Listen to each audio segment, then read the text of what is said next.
All right, y'all, I did it! Face Your Fears Wednesday was a success. My goal today was to write issue 33 and publish it, and baby, I did. Also, that is me on the left. Look at what a little cherub angel I was. Those are my cousins. That's so crazy. Do I look the same? Okay, so my reward to myself for finishing issue 33 is I'm going to read it to you. So get your cup of cocoa, get all snuggled up. It's time to go on a little journey adventure. Issue 33, Drinking Coffee at the End of the World, and then my little subtitle, Done is Better Than Perfect. Here's my unedited stream of consciousness for the day. I'm pressing send in 3, 2, 1, now let's go. Please note, the following piece is the inaugural entry in a series titled, I have no idea what I'm doing, and neither should you. In this series, I will spontaneously compose and publish a mini stream of consciousness reflection without prior preparation on an unscripted topic, all on the same day of its creation. It might come across as a bit hectic, but then again, life itself is a bit disorganized, and that's what makes things exhilarating, right?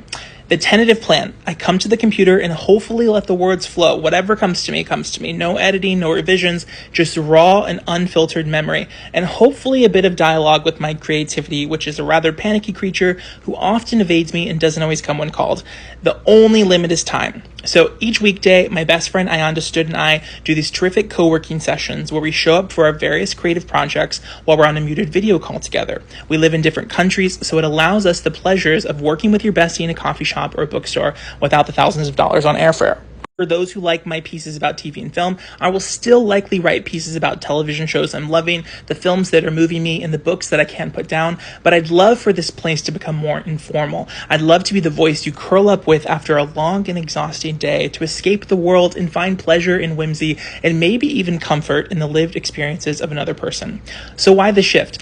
I've found that I often compose literally like dozens of nearly finished drafts, sometimes completely finished, on topics and pieces of media that I care about deeply, and I often just have the intent of publishing them, yet they sit in my inbox collecting dust. So why do I do this to myself? I think that some part of me is protecting myself from publishing them, not because they aren't up to stuff, not because they are somehow tainted or bad, but because they just don't feel like an honest reflection of who I am in that given moment, because I feel like I change so much like from day to day. I can only press send on the things that feel like they are me, however underdeveloped that might be. Or maybe this is just the story I'm telling myself and I actually have like a deep-seated fear of humiliation, of being laughed at, who doesn't, but I don't know if that's the case because I feel like I've been laughed at on the internet and I'm fine. So I decided, after waking in the middle of the night from a dream the other evening, during which my sister and I were children again. I love my sister. We had a great childhood. We were drinking black coffee from big mugs. I know kids shouldn't drink coffee, but we did. We were drinking black coffee from big mugs at the end of the world in this dream as a meteor hurled itself towards Earth. And we were cheersing and we said our final I love yous before I shot up bolt right in bed, thrilled to still be alive and in this plane of existence. I decided right then and there that my Substack would no longer be a thing that I let cause me anxiety. It would become a place that I held for stream of consciousness honesty, literally just whatever I'm feeling that day. I want my creativity to be a daily act, not a far away, when I become a famous novelist type of situation. That may never happen.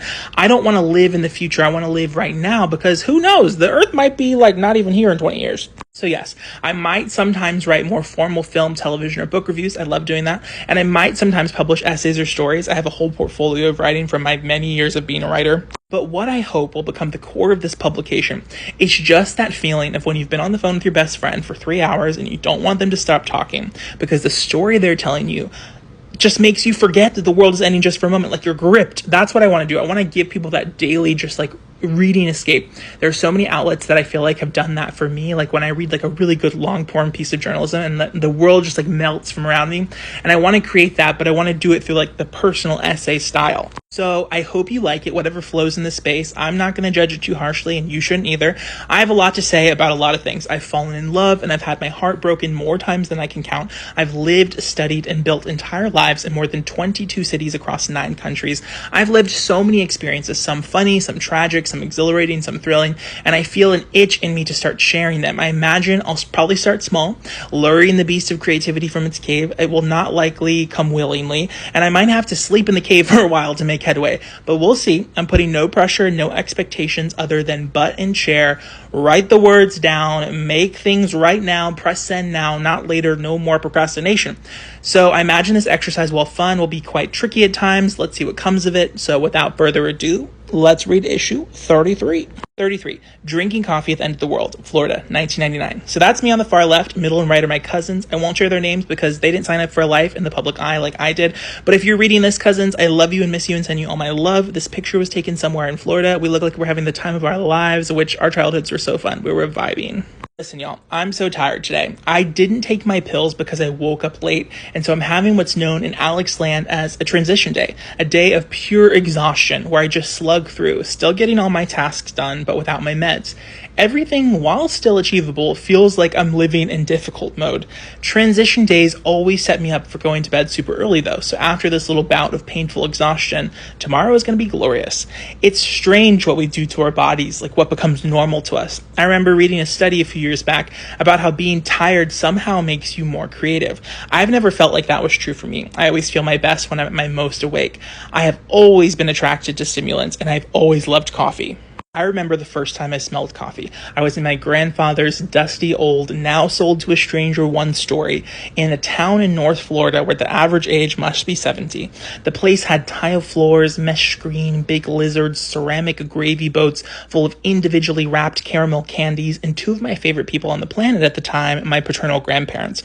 I remember loving them so passionately and so fiercely that when we would pack up our stuff to drive home to Georgia, I would cry in the car, thinking about all the days that they were surely eating Mickey Mouse pancakes and playing Parcheesi without me.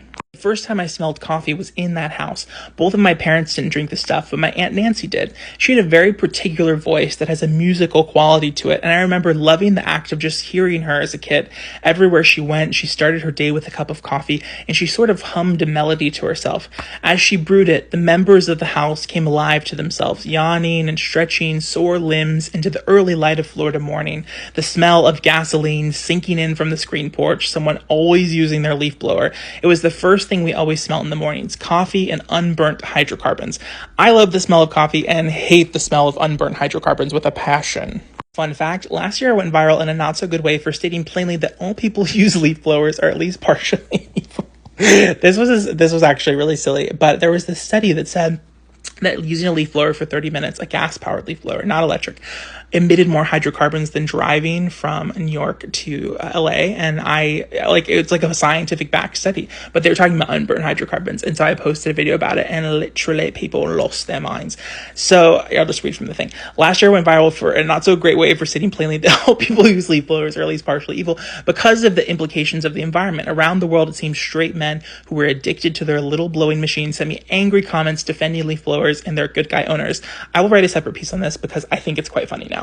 When my grandma Olga died, I loved my grandma Olga. She was a baddie. When my grandma Olga died, it came as a big shock to all of us. I was in 6th grade, and I remember holding her hands in the hospital and studying all the little tubes that zigzagged and coiled in and out of her body, transporting oddly colored liquids to places unseen. That year, my language arts teacher, Mr. Wade, had us read The Alchemist, and I used to write poetry about my grandmother dying and the little inch of text-free book paper. You know how, right above the words, there's that little inch of, free paper? I use that to write. I'm crazy. Of text-free book paper outside the margin lines. Things were different when we'd visit after she left us. The house always seemed strangely incomplete. One winter, we drove up and all the families were coming, and I was passionately reading a worn-out copy of The Devil's Arithmetic the entire drive, which was all about the Holocaust. I had a book report due and wanted to use the time I had in the car to catch up on reading. I remember feeling shocked that the world could ever become a place so terrible, and I miss being that ignorant and naive. I was blissful, that state that I lived in before I learned how bad things were. I remember my grandpa looked sad when he greeted us at the door, and I noticed the gravy boat no longer had caramel candies in it. In the mornings, we sat on the porch, drinking unburnt hydrocarbons, orange juice, and coffee, watching as the lizards scurried around the grass. Grandpa's orange tree was coming in nicely, and he was proud that all the fruit he planted continued to grow and stand tall. Okay, I'm going to stop here because we're already at 9 minutes, so I'll just do a part 2.